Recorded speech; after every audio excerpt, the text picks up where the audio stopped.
Hero Hindustan kalah dulu. Tahun lepas bila World Competitiveness Ranking diumumkan dan Malaysia mencatatkan penurunan, memang berbakul-bakul kejian diterima.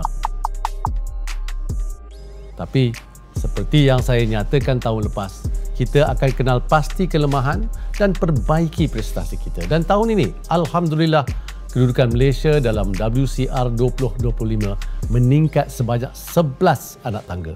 Dari nombor 34, kita dah nombor 23.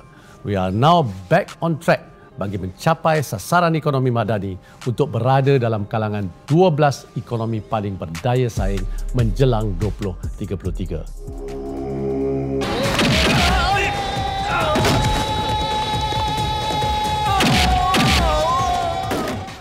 Hero Hindustan dah menang balik. Indikator daya saing mana yang meningkat dengan baik? Hampir kesemua indikator di bawah prestasi ekonomi meningkat. Kita sebenarnya top 4 untuk faktor ini. Perdagangan antarabangsa naik 11 anak tangga kepada tempat ke-6 berbanding tempat ke-17 tahun lepas. Produktiviti dan kecekapan pula meningkat 19 anak tangga. Ini menunjukkan yang dasar dan tindakan kerajaan kita untuk pastikan ekonomi negara sentiasa stabil dan kuat dah membuahkan hasil. Apa yang kita buat tahun lepas? Maka pertama, kita buat 4 sesi pemukiman melibatkan lebih 80 organisasi kerajaan dan swasta.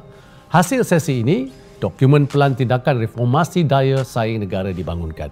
Kita juga dah tubuhkan jawatan kuasa daya saing negara yang saya sendiri pengurusikan bersama-sama dengan Yang Berhormat Menteri Kewangan kedua. Akhir tahun lepas, kita juga dah tandatangani Deklarasi Kuala Lumpur yang menunjukkan komitmen semua peringkat kerajaan. Inilah yang kita panggil pendekatan keseluruhan kerajaan atau whole of government approach. Maksudnya, agenda daya saing ini bukan kerja satu pihak sahaja, tapi tanggungjawab bersama. Di peringkat pelaksanaan pula, agenda daya saing berada di bawah Pasukan Petugas Khas Reformasi Agensi ataupun STAR dan dipantau rapi oleh Tan Sri Ketua Setiausaha Negara kita, Tan Sri KSN. Sehingga Mei tahun ini, KSN dan STAR memantau 1,007 projek reformasi peraturan dan kerena birokrasi. Tahniah Tan Sri KSN dan pasukan STAR. Usaha bersama inilah yang membawa Malaysia ke kedudukan daya saing yang lebih baik tahun ini. Bak kata pepatah, berat sama dipikul, ringan sama dijinjing.